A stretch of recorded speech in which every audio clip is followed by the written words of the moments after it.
ये तस्वीर आप देख रहे हैं, सेना पर आतंकी हमला हुआ। एक तस्वीर मैंने कल भी आपको दिखाई थी, सेना के इस काफिले पर हमला हुआ। लगभग 200 गो राउंड फायरिंग हुई है। जी हां, आतंकियों ने 200 राउंड फायरिंग की है। पूरी गाड़ी आप देख रहे हैं छलनी, चारों तरफ बुलेट मार्क्स आपको नजर आ रहे हैं, शीशे टूट गए हैं और एक हमारा भाई, हमारा जवान शहीद हुआ। लेकिन आपको दिखाऊं, 200 राउंड फायरिंग हुई। गोलियां देखिए जरा, ये आप देख रहे हैं, ये खोखे जो गोलियां चली है, बताया जा रहा है ये खोखे 200 ऐसे खोखे हैं और ये मेड इन चाइना है।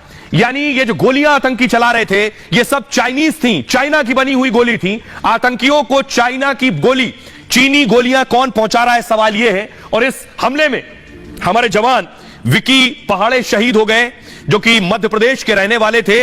अब इसमें जो हाथ सामने आया है आतंकी संगठन का, जैश ए मोहम्मद का सरगना मसूद अजहर, और मसूद अजहर का ही संगठन है पीएएफएफ का हाथ सामने आया है। आपको याद होगा, आपको बताऊं मैं कि ये जो हमला हुआ हमारे जवानों पर, ये कहां हुआ है हमला, जरा ये देखिए। उसके बाद आपको बताऊंगा कि इस पूरी साजिश को कैसे अंजाम दिया गया। ये आप देख रहे हैं जम्मू कश्मीर का नक्शा। जम्मू कश्मीर में पुंछ है और पुंछ में है सूरनकोट। इस जगह पर सूरनकोट में घात लगाकर आतंकियों ने हमला किया, क्योंकि आसपास यहां घने जंगल है। इनके जंगलों की मैं आपको तस्वीर दिखाने जा रहा हूं। देखिए जरा, जंगल इस कदर घना है कि आतंकी इन्हीं जंगलों में छिपे रहते हैं। जैसे ही सेना का काफिला गुजरता है, ये जंगल आप देख रहे हैं, इतना घना जंगल है। इस जंगल में रहने के आदी होते हैं, गुफाओं में रहते हैं और घात लगाकर निकलते हैं। बड़ी बात यह कि सेना का ये जो आर्मी ट्रक था, ये ट्रक एक बुलेट प्रूफ था, एक बुलेट प्रूफ नहीं था। आतंकियों को कैसे पता कि एक बुलेट प्रूफ नहीं है, उस पर हमला किया और 200 राउंड फायरिंग की। एक और तस्वीर मैं आपको दिखाऊं, जो मैंने आपको बताया कि चीनी गोलियां थी। पिछले दिनों एक और हमारा वीआरजी शहीद हुआ था, जो गांव में, जम्मू कश्मीर के गांव में लोगों को तैयार किया जाता है, गोली चलाना सिखाया जाता है और उन्हें ट्रेनिंग दी जाती है। उनमें से एक शख्स की हत्या की गई और हत्या करने के बाद, इनका नाम शरीफ था, इनकी हत्या की आतंकियों ने। वहां जो बुलेट मिली, जो गोलियां मिली, ये भी मेड इन चाइना थी। अब मैं आपको दिखाने जा रहा हूं जो हमला कल हुआ, उससे पहले कुछ संदिग्ध दिखाई दिए थे। देख रहे हैं, ये दो संदिग्ध है। वक्त देखिए, सुबह 4:20 का वक्त है और ये संदिग्ध लगभग 6 घंटे तक घूमते रहे। ये संदिग्ध आप देख रहे हैं, सुबह 4:20 पर, शाम के वक्त यह हमला हुआ है सेना पर। इन संदिग्धों को शिद्दत से तलाश रही है सेना कि क्या ये हमलावर है। मैं आपको बताऊं इस पूरे हमले को अंजाम कैसे दिया गया। घना जंगल था सूरनकोट का, वहां से सेना की जो गाड़ी है, 2 ट्रक निकल रहे थे सेना के, जो मैंने आपको बताया एक बुलेट प्रूफ ट्रक था और एक बुलेट प्रूफ नहीं था, नॉन बुलेट प्रूफ था। अब देखिए इस पूरी घटना को कैसे, इस पूरे हमले को इस तरह से अंजाम दिया गया। जैसे ही सेना का ट्रक आया, अंधाधुंध फायरिंग शुरू हो गई। पुंछ के सूरनकोट में वायुसेना की 2 गाड़ियां जा रही थीं, 3 तरफ से आतंकियों ने हमला कर दिया। दहशतगर्दों ने 200 राउंड से ज्यादा गोलियां चलाई और उस गाड़ी को निशाना बनाया जो बुलेट प्रूफ नहीं थी। मतलब आतंकियों ने घात लगाकर तैयारी के साथ हमला किया। हमले में 4 जवान घायल हुए और 1 जवान शहीद हुआ। 4 कायर आतंकियों ने हमला किया और फरार हो गए। लेकिन दहशतगर्दों की कई साजिश के निशान मिले। जहां आतंकी हमला हुआ, वहां चीनी गोली के खोखे मिले, मतलब चाइनीज स्टील बुलेट का इस्तेमाल हुआ। पिछले दिनों उधमपुर आतंकी हमले में भी चीनी गोली मिली थी। आतंकियों ने AK-47 के साथ M4 राइफल का भी इस्तेमाल किया है गोली चलाने में। M4 राइफल कहां की है? अमेरिकी राइफल है। इससे निकली गोली लोहा तक भेज सकती है। यह मैं इसलिए बता रहा हूं, गोली जो थी बुलेट, वो चीन की है। जो बंदूक इस्तेमाल हुई राइफल, वो अमेरिका की है। क्या ये वो अमेरिका के हथियार हैं जो अमेरिका अफगानिस्तान में छोड़ गया और अफगानिस्तान से पाकिस्तान और पाकिस्तान से आतंकियों तक आ रहे हैं? अमेरिकी राइफल आमतौर पर पाक सेना के पास भी होती है। तो क्या आतंकियों को पाक सेना ने हथियार दिए थे या फिर पाकिस्तान के बड़े आतंकियों से हथियार मिले? हमले में पीपल्स एंटी फासिस्ट फ्रंट, जिसका जिक्र मैंने किया, जैश का संगठन पीएएफएफ का नाम है, जैश ए मोहम्मद की एक शाखा है मसूद अजहर की, आतंकी संगठन की। इसका सरगना मसूद अजहर है, उसका ठिकाना पाकिस्तान है। मतलब पुंछ आतंकी हमले के पीछे पाकिस्तान का हाथ है। पाक के इशारे पर आतंकी पुंछ राजौरी को टारगेट कर रहे हैं। इसलिए हाल के दिनों में यह आतंकी वारदात बढ़ गई। राजौरी पुंछ जो है घने जंगल है, पहाड़ियों से घिरे। आतंकी वारदात को अंजाम देकर घने जंगल में वापस छिप जाते। खास ट्रेनिंग और लोकल सपोर्ट से वो लंबे समय तक बचे रहते हैं। जवाबी ऑपरेशन में सेना को बहुत नुकसान उठाना पड़ता है, लेकिन अब सेना ने आतंकियों के खात्मे की कड़ी तैयार की है। मतलब कायराना हमला करने वाले आतंकी ज्यादा दिन नहीं बचेंगे। आइए अब आपको दिखाने जा रहा हूं इस हमले के बाद सेना ने सर्च ऑपरेशन शुरू किया। हेलीकॉप्टर देखिए, रात को ही हमला हुआ। रात के हमले के बाद देखिए हेलीकॉप्टर आसमान में आपको नजर आ रहा है।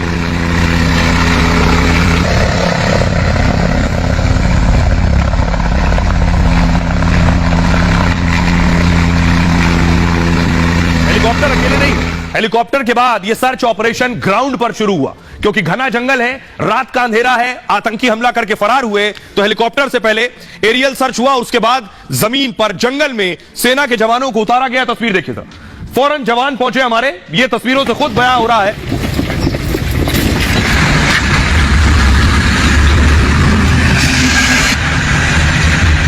सर्च ऑपरेशन की तस्वीर आप देख रहे हैं, चप्पे चप्पे की छानबीन कर रहे हैं हमारे जवान।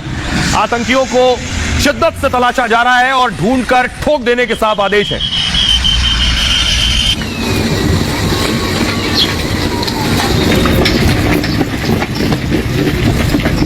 उसके बाद दिन में भी देख रहे हैं, दिन में भी हेलीकॉप्टर उतारे गए जंगल में, आतंकियों की ढूंढ हो रही है। जहां भी आतंकी दिखे उन्हें फौरन उनका एनकाउंटर किया जाना है। अगली तस्वीर दिखाऊं, ड्रोन से भी निगरानी की जा रही है, यानी सारे अत्याधुनिक हथियार उतार दिए गए हैं, ड्रोन की निगरानी हो रही है, हेलीकॉप्टर तैनात है। सेना हर हाल में बदला लेगी शहादत का। रिपोर्ट देखिए जरा।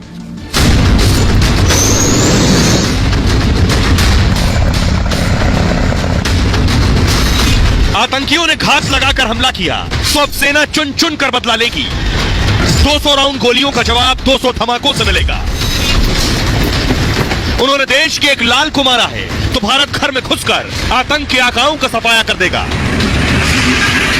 हमको वही करना पड़ेगा जो शायद हमने बालाकोट एयर स्ट्राइक के समय किया था। पाकिस्तान को कड़ी चेतावनी देनी पड़ेगी, हस्तक्षेप करने की हिमाकत ना करे। आतंकियों के खात्मे के लिए जमीन से आसमान तक जाल बिछा दिया गया है। पुंछ के 20 किलोमीटर के दायरे में ड्रोन और हेलीकॉप्टर लगातार गश्त कर रहे हैं और छिपे हुए कायर आतंकियों की तलाश कर रहे हैं।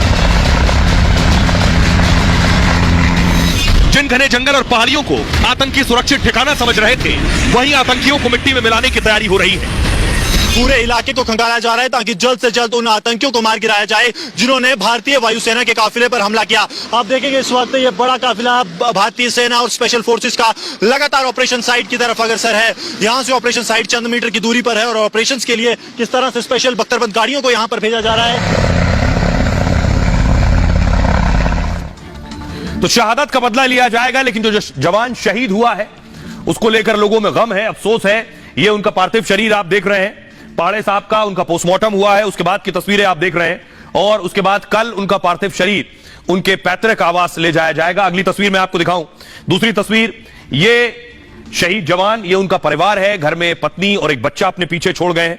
एक और तस्वीर ये आप देख रहे हैं, फुल स्क्रीन लीजिए जरा, ये परिवार की तस्वीर है। विक्की पहाड़े छिंदवाड़ा के रहने वाले हैं और उनके घर की तस्वीर मैं आपको दिखा रहा हूं। अफसोस का आलम है उनके घर पर, परिवार को यकीन नहीं हो रहा है क्योंकि जल्द ही वापस घर आने वाले थे। छिंदवाड़ा का लाल बेशक कुर्बान हुआ हो, लेकिन देश हमेशा यह कुर्बानी याद रखेगा। आपको बताऊं पहाड़े साहब के बारे में, ये उनके परिवार की तस्वीर है, ये उनकी सेना की वर्दी में तस्वीर, वायुसेना का वो आर्मी ट्रक था। पुंछ हमले में मध्य प्रदेश का ये लाल शहीद हो गया है। 33 साल के विक्की पहाड़े छिंदवाड़ा के रहने वाले थे। 13 साल पहले भारतीय वायुसेना में भर्ती हुए थे। वो कॉर्पोरल यानी वायुसेना की एक टुकड़ी के प्रमुख थे।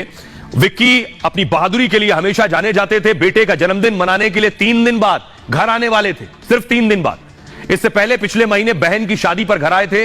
परिवार के लोगों ने कहा कुछ दिन और रुक जाओ, तो विक्की ने कहा सबसे पहले देश की सेवा है। साथ में वादा किया था कि बेटे का जन्मदिन आ रहा है, 3 दिन बाद मैं आऊंगा। छिंदवाड़ा में विक्की के आने और बेटे के जन्मदिन को लेकर पहले से तैयारियां चल रही थी और उधर विक्की जम्मू कश्मीर में देश की सेवा में लगे हुए थे। पुंछ में विक्की ने आतंकियों का जमकर सामना किया, लेकिन कायराना वार में विक्की पहाड़े शहीद हो गए। विक्की की शहादत की खबर से पूरा परिवार सदमे में गमजदा है। विक्की की पत्नी को जैसे ही पता चला वो बेसुध हो गई। 5 साल के बेटे को समझ नहीं आ रहा वो पिता पर गर्व करे या गम पिता का वो सह नहीं पा रहा है। 2011 में विक्की एयरफोर्स में भर्ती हुए थे और कहा था कि कुछ बड़ा करूंगा, और सच में देश की सेवा के लिए सर्वोच्च बलिदान दे दिया है। विशेष विमान से उनका पार्थिव शरीर नागपुर लाया जा रहा है और कल छिंदवाड़ा में उनका अंतिम संस्कार किया जाएगा। पूरा छिंदवाड़ा अपने लाल को आखिरी सलामी देगा। आइए अब आपको सुनवाता हूं, सुनिए क्या कुछ कह रहे हैं एक्स डीजीपी वैद्य। पिछले 2-3 सालों से हम लगातार देख रहे हैं कि पाकिस्तान की आईएसआई, पाकिस्तान की फौज रजौरी पुंछ इलाके में टेररिज्म को दोबारा जिलाने की कोशिश कर रही है। लेकिन अब समय आ गया है कि केवल रक्षात्मक कार्रवाई और प्योर डिफेंस और रिएक्टिव मेजर्स के से आगे बढ़कर हमको वही करना पड़ेगा जो शायद हमने उड़ी सर्जिकल स्ट्राइक के टाइम किया था, बालाकोट एयर स्ट्राइक के समय किया था। हमको बॉर्डर के पार हिट करना पड़ेगा। पाकिस्तान को कड़ी चेतावनी देनी पड़ेगी कि वो फिर से हस्तक्षेप करने की हिमाकत ना करे। तो जीडी बख्शी साहब को सुन रहे थे, एसपी वैद्य साहब क्या कह रहे हैं वो मैं आपको आगे सुनवाऊंगा, लेकिन आइए अब आपको मैं दिखाऊं इस पर सियासत हो रही है। फारूक अब्दुल्ला साहब क्या कह रहे हैं? उनका कहना है कि इस मामले में बात होनी चाहिए पाकिस्तान के साथ। योगी आदित्यनाथ उन्हें जवाब दे रहे हैं। आइए मैं आपको बताऊं, शहादत का अपमान कर रहे हैं हमारे सियासतदान, क्या कह रहे हैं? और चुनाव चल रहे हैं, पुंछ पर हमला हो गया, कोई इसे पुलवामा से जोड़ रहा है। फारूक अब्दुल्ला कह रहे हैं हमारे सिपाही रोज शहीद होते हैं और सरकार खामोश है। अगर चीन से 19 बार बात कर सकते हैं तो फिर पाकिस्तान से क्यों नहीं कर सकते? योगी ने कहा विपक्षी भारत के दुश्मनों को समर्थन वाला बयान है, वो राष्ट्र की सुरक्षा के साथ खिलवाड़ कर रहे हैं और बहादुर जवानों की शहादत का अपमान कर रहे हैं। देश का माहौल खराब करने में भी ये पीछे नहीं रहते। चरण सिंह चन्नी पूर्व पंजाब के सीएम है, देखिए क्या कह रहे हैं पंजाब के पूर्व सीएम। उन्होंने कहा पुंछ में हुआ आतंकी हमला चुनावी स्टंट है। सोचिए, राहुल गांधी के करीबी है ये और पुंछ में एक जवान शहीद हो गया, कह रहे हैं ये चुनावी स्टंट है। चुनाव आने पर बीजेपी को जिताने के लिए ऐसे स्टंट होते हैं, ये पहले से सुनियोजित हमला है, कोई सच्चाई नहीं है। सोचिए, राहुल गांधी को जवाब देना चाहिए, उनके नेता जिसको सीएम बनाया वो ऐसा बयान दे रहा है। अनुराग ठाकुर ने कहा इससे ज्यादा घटिया मानसिकता कांग्रेस की क्या होगी, जिन्होंने सेना को मजबूत नहीं किया, हथियार नहीं दिया, बस 10 साल तक दलाली खाने का इंतजार किया है। मनोज झा कह रहे हैं पुलवामा की रिपोर्ट आज तक नहीं आई। सोचिए, बात पुंछ की हो रही है और बात पुलवामा की कर रहे हैं आज, और गृह मंत्री कहते हैं सब कुछ काबू में है, हमारे जवान की शहादत हो रही है और बस फूल माला टांग कर निश्चित हो गए हैं। मनजिंदर सिंह सिरसा ने कहा पाकिस्तान और राहुल गांधी एक दूसरे का समर्थन कर रहे हैं और कांग्रेस हमारे जवानों के बलिदान को कम कर रही है। सुनिए इन सियासतदानों को जरा क्या कह रहे हैं, उसके बाद आपको बताऊंगा कि आतंकी बौखलाए हुए क्यों। हर भारतीय से कहना चाहता हूं, 20 जम्मू कश्मीर का इंसान हो रहा है, पाकिस्तान से आतंकवाद आ रहा है, कैसे खत्म करेंगे? जब तक बातचीत पाकिस्तान से नहीं होगी तब तक ये आतंकवाद मैं आपको लिख के देता हूं, खून से लिख के देता हूं, ये बंद नहीं होगा। हमारे लोग सिपाही, उनके लोग और सिपाही मारे जाएंगे। जिनकी पैरों के नीचे की जमीन खिसक चुकी है, वे लोग हताशा निराशा में इस प्रकार के बयान दे रहे हैं जिससे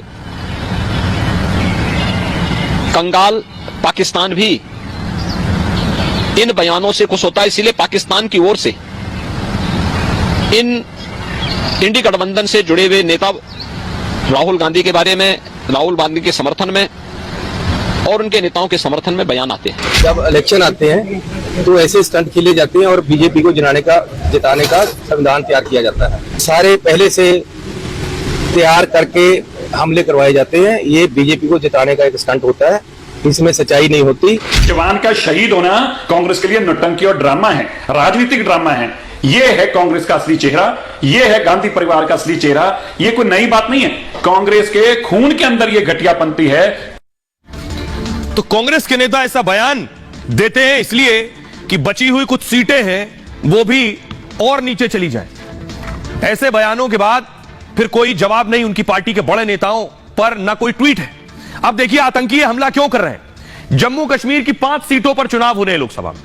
जिस पुंछ में हमला हुआ है, अगली 25 मई को वहां चुनाव होने। पुंछ रजौरी अनंतनाग लोकसभा क्षेत्र में आता है।